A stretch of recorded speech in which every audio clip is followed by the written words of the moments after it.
सरोवर प्रत्येक आत्मा के भीतर लहला रहा है, किंतु जब उस व्यक्ति की अपेक्षाएं बढ़ जाती हैं, लालसाएं बढ़ जाती हैं, तो भीतर की शांति का उसे आभास नहीं होता। जब तक आदमी भीतर रहता है तब तक वह महान शांति का अनुभव करता है। इसे आप ऐसा समझ लीजिए, जब आप अपने घर की चहर दीवारी में अपने परिवार के साथ स्नेहमयी बातें करते हुए परिवार के विकास का चिंतन वार्तालाप चलता है, तो बाहर की संस्कृति आपको प्रभावित नहीं करती, तो घर में भी स्वर्ग का आवास होता है। लेकिन जैसे ही मनुष्य की दृष्टि बहिर्मुखी होती है, बहिर्मुखी होने का मतलब होता है बहिरात्मा, और अपने आप से बाहर आ गया, और जो अपने आप से बाहर आता है वह कलयुग हो चाहे सतयुग हो, गुरु दर हो या भगवान का दर हो, शांति का उसे आभास नहीं हो सकता है। झरना जब पहाड़ से सहज बहता रहता है तो उसका सौंदर्य बिल्कुल पृथक ही होता है। हमारे भीतर भी झरने की तरह विचारों का प्रवाह होना चाहिए।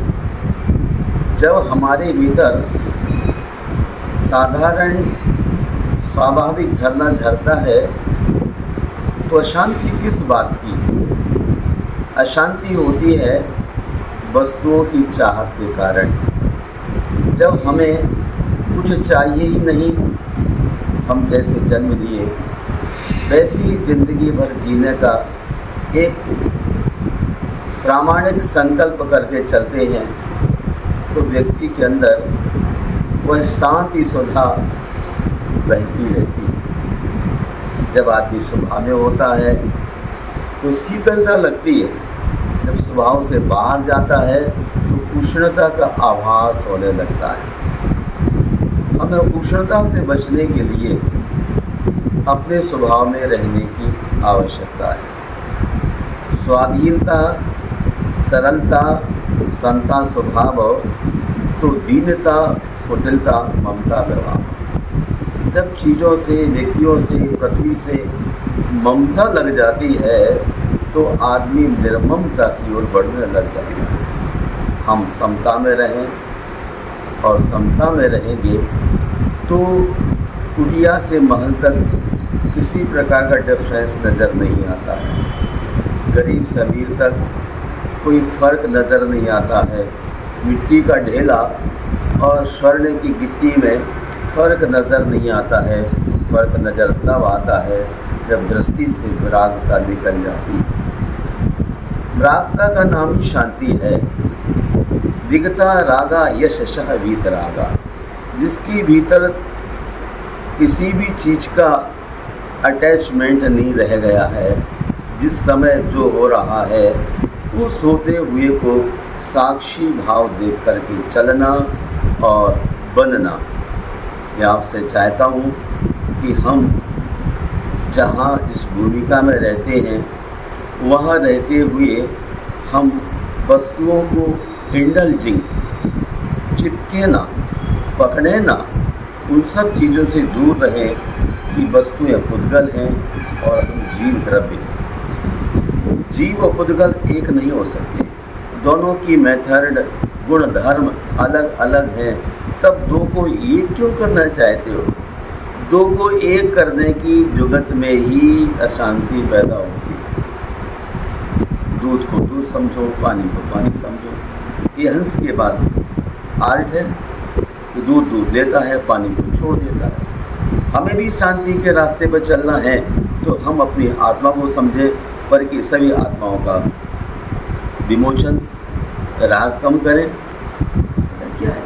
क्या दूसरे के लिए जन्मे? हम अपने लिए जन्मे।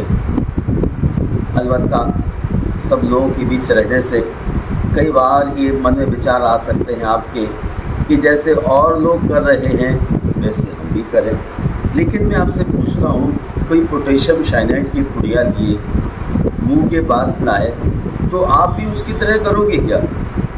अज्ञानी समझे जाओगे। हमें अच्छे बुरे की समझ होना चाहिए। पोटेशियम साइनाइड मनुष्य के जीवन को नष्ट करने वाली है। तब क्या पोटेशियम साइनाइड को दूर से ही त्याग कर दिया जाता है। हम दूर खड़े हो जाते हैं उन सब चीज़ों से जो हमारे जीवन में मलिनताओं का संचार करने वाली है। हम महामना महावीर की संतान हैं। हमें उनकी तरह अपने जीवन को राइट डायरेक्शन में लेके चलने की आदत डालना चाहिए।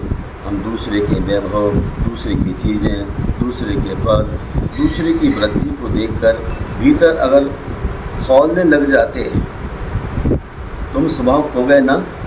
पानी का स्वभाव खौलना नहीं है, पानी का स्वभाव शीतलता है। लेकिन जब उसको गैस पर रख दिया जाता है तो पानी खौलने लग जाता है। संसारी प्राणी भी जब उसकी चीज़ों की पूर्ति नहीं होती है तो खौलने लग जाता है, क्रोध में आ जाता है। लेकिन क्रोध से मोह जागता है और मोह से हिंसा होती है, हिंसा से उपयोग बदलता है, उपयोग से कर्म का बंद होता है, कर्म बस से नरकगति आदि जाना पड़ता है। तो हम क्यों फालतू चीज़ों के प्रति आसक्ति का भाव रखें जब शरीर भी हमारा अपना नहीं। देखो, आप किसी व्यक्ति के सिर के बाल उतर जाएं, झड़ जाएं तो द्वारा आप लगा सकते हो? नहीं लगा सकते हो। तो ये पौद्गलिक पदार्थ को हम ज़्यादा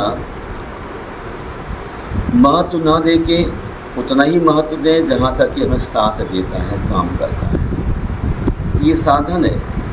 आपको दिल्ली जाना यहाँ से तो कार साधन है, कार साधन नहीं है। शरीर भी हमें शांति प्राप्त करने के लिए साधन है। तो साधन रहते हुए मन को शांत करें। यदि हम साधन में ही परेशान होने लग जाएंगे तो साधन की सिद्धि कतई कभी नहीं हो सकती है।